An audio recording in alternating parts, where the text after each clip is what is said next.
ଶ୍ରୀମଦ୍ ଭଗବତ୍ ଗୀତା ମୌଳିକ ରୂପରେ। ଚଲନ୍ତୁ ପଢ଼ିବା। କ'ଣ ଅଛି ଏ ଗୀତାରେ? ଏକୁ ପଢ଼ିଲେ ଆମେ ଜନ୍ମ ମୃତ୍ୟୁ ଚକ୍ରରୁ ମୁକ୍ତି ଲାଭ କରିପାରିବା।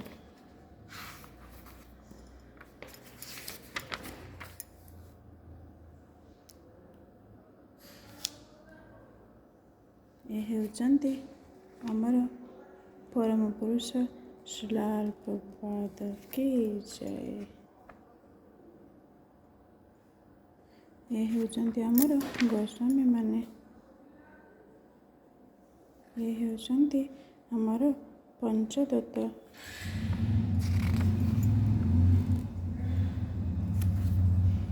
ଦେଖନ୍ତୁ ଭଗବତ ଗୀତାରେ କ'ଣ କ'ଣ ସବୁ ରହିଛି।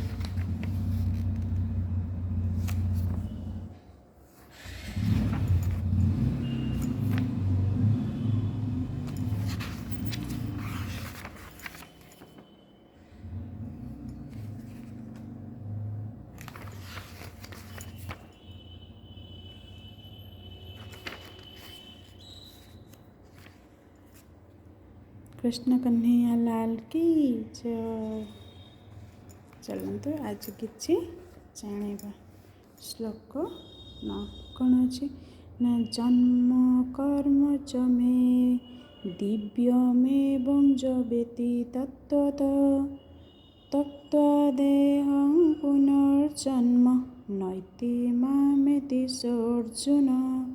ଏହାର ଅର୍ଥ ହେଲା ଭଗବାନ କହୁଛନ୍ତି, ଶ୍ରୀକୃଷ୍ଣ ଭଗବାନ କହୁଛନ୍ତି, ହେ ଅର୍ଜୁନ, ଯେ ମୋର ଜନ୍ମ ଅର୍ଥାତ୍ ଆବିର୍ଭାବ ଓ କର୍ମର ବିଶୁଦ୍ଧ ଭାବକୁ ଜାଣେ, ସେ ଏ ଶରୀର ତ୍ୟାଗ କଲା ପରେ ଏ ଭୌତିକ ଜଗତରେ ଆଉ ଜନ୍ମ ନିଏ ନାହିଁ।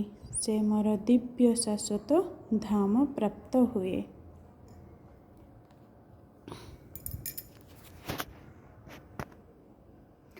ଭାବାର୍ଥ ବୁଝିବା। ଭଗବାନ ଯେ ତାଙ୍କର ଦିବ୍ୟ ଧାମରୁ ଓହ୍ଲାଇ ଆସନ୍ତି ଅର୍ଥାତ୍ ଭଗବାନଙ୍କର ଅବତାର କଥା ଏହା ଷଷ୍ଠ ଶ୍ଲୋକରେ ବର୍ଣ୍ଣନା କରାଯାଇଛି। ଯେ ପରମ ପୁରୁଷ ଭଗବାନଙ୍କର ଆବିର୍ଭାବ ତତ୍ତ୍ୱ ବୁଝିପାରେ ସେ ଭୌତିକ ବନ୍ଧନରୁ ମୁକ୍ତ ହୋଇଯାଏ।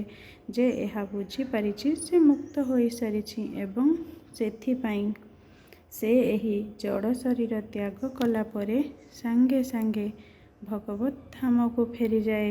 ଜୀବର ଭୌତିକ ବନ୍ଧନରୁ ଏ ପ୍ରକାର ମୁକ୍ତି କିଛି ସହଜ କଥା ନୁହେଁ।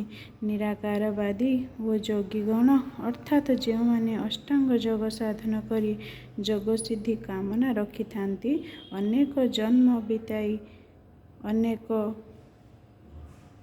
କଷ୍ଟ ସହ୍ୟ କଲା ପରେ ମୁକ୍ତି ଲାଭ କରନ୍ତି। ତଥାପି ସେମାନେ ଯେଉଁ ମୁକ୍ତି ପାଆନ୍ତି ଅର୍ଥାତ୍ ସେମାନେ ଭଗବାନଙ୍କର ନିର୍ବିଶେଷରେ ବ୍ରହ୍ମଜ୍ୟୋତିରେ ଯେ ଲୀନ ହୁଅନ୍ତି, ତାହା ଆଂଶିକ ମୁକ୍ତି ଅଟେ। ପୁନଶ୍ଚ ଏ ଭୌତିକ ଜଗତକୁ ପ୍ରତ୍ୟାବର୍ତ୍ତନ କରିବାରେ ବିପଦ ମଧ୍ୟ ସେଥିରେ ଅଛି। କିନ୍ତୁ ଭକ୍ତି ହିଁ କେବଳ ଭଗବାନଙ୍କର ଶରୀର ଓ କର୍ମର ବିଶୁଦ୍ଧତା ବୁଝିପାରେ। ଏ ଭୌତିକ ଶରୀର ତ୍ୟାଗ କଲା ପରେ ଭଗବତ୍ ଧାମରେ ପ୍ରବେଶ କରେ ଏବଂ ତାର ଆଉ ଭୌତିକ ଜଗତକୁ ଫେରିବାର ବିପଦ ନଥାଏ।